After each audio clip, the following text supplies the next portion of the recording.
Growing up, I responded to two names, Margot and Ella. I am Margot. Ella, who's in the audience today, is my identical twin sister, Ella.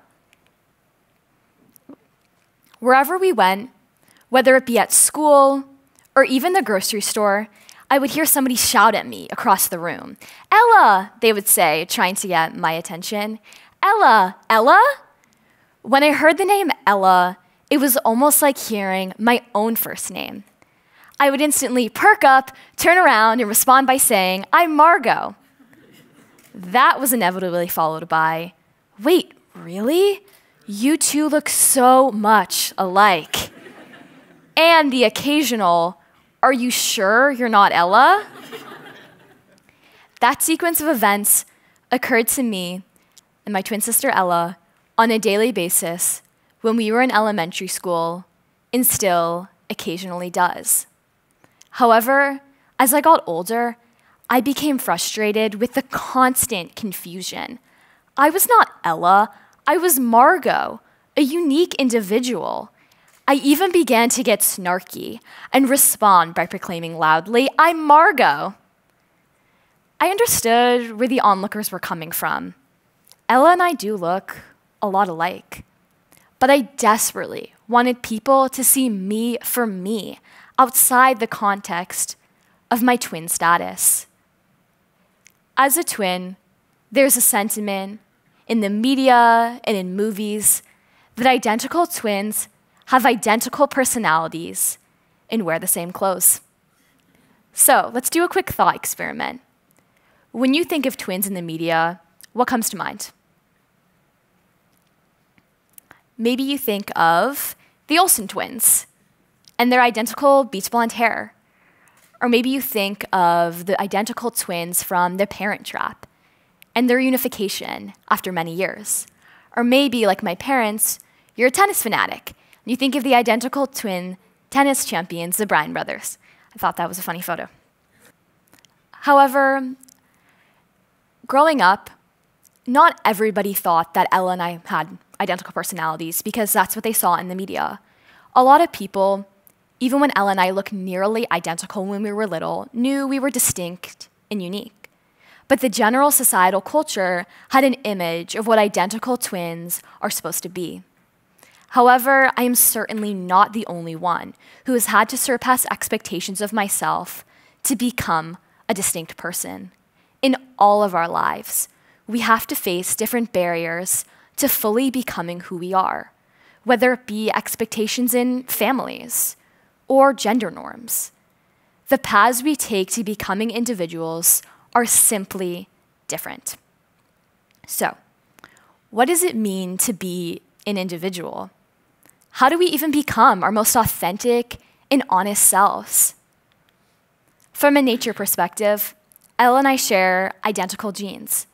From a nurture perspective, we grew up in the same household with the same parents, siblings, and friends.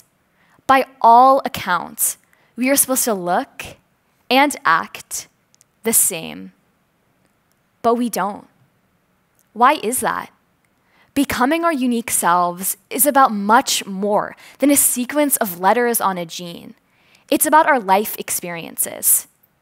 Every moment of our lives Ella and I did not share in common has transformed us. Every sport one tried, but the other did not. Every friend one made, and the other didn't. Every minute detail of our school days. These differences accumulated, and as we have grown older and more unique, the times we have had different life experiences has increased. People change, circumstances change.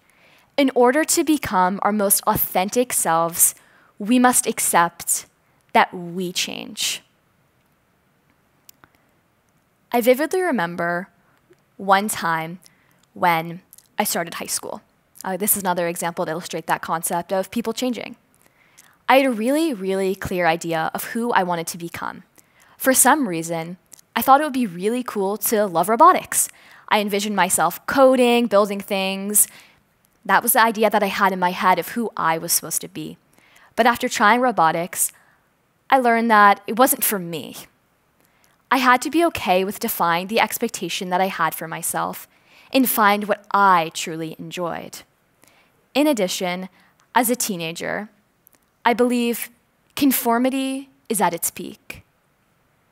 I'll give another example to illustrate this concept. I remember when I was 14 and in middle school. My friends and I had a cool idea to create a flash mob in front of the entire school. I was at a crossroads. Should I do this? Should I not? I personally thought the idea sounded interesting, but I also felt a fear out of dancing out of step or embarrassing myself in front of lots of people. Ultimately, I decided to participate in the flash mob. It was really awesome, but my fears were confirmed. I danced out of step, I missed a couple of beats, I tripped on the way to the stage, but I was okay with these mistakes. People were not noticing me quite as much as I thought they would be. I wish we could all remember this lesson as we travel through our teenage years. There is more pressure during adolescence to have fashionable clothing, interests, or talk a certain way. Speaking from personal experience, I think we fear rejection or negative attention. I don't want people to make fun of me or not like me, but I've learned that it's normal and natural to feel this way, especially at such a young age with defined social norms. There is more pressure to do what's right or cool instead of what we want. So, how did I personally surpass these teenage expectations to become my currently unique and authentic self? Well, I first had to learn to be alone. Growing up, I always had somebody to do everything with, and that was my twin sister, Ella. We walked to school together. We walked back to our house together. We shared a room. We shared clothes. We did the same activities. We had the same friends. If we found a rock on the side of the street, we shared that rock. I was comfortable in so many different capacities. But my desire to find my unique individuality surpassed any fear I had. Ultimately, Ella and I decided to attend different high schools. This was a mix of wanting to find the school that was the right fit for us and also wanting to have a unique space. At first, during the first couple of weeks of high school, it was really, really weird to not instantly be compared to someone else. I remember the first time I told a classmate, I'm a twin. Her mouth dropped. Wait, what? She said, you're a twin? I thought, wait, oh my gosh, all these people have never met my twin. They only know me. They only know me. I could be Margot. Margot. Before, I always had someone with whom to share everything with. Now, I felt myself in a position where I had to develop my own thoughts and feelings. Becoming Margot to me eventually meant becoming someone who enjoys thinking about the world. Ultimately, what I'm trying to argue is that being an individual is more gratifying than being the same. There may be pressure in society to conform, but being our unique selves is more powerful and fulfilling. I would encourage everyone in this room to ask themselves, who are you without society's expectations of you? What is holding you back from being yourself? Because in the end, we are all individuals, even if we are identical twins. Thank you.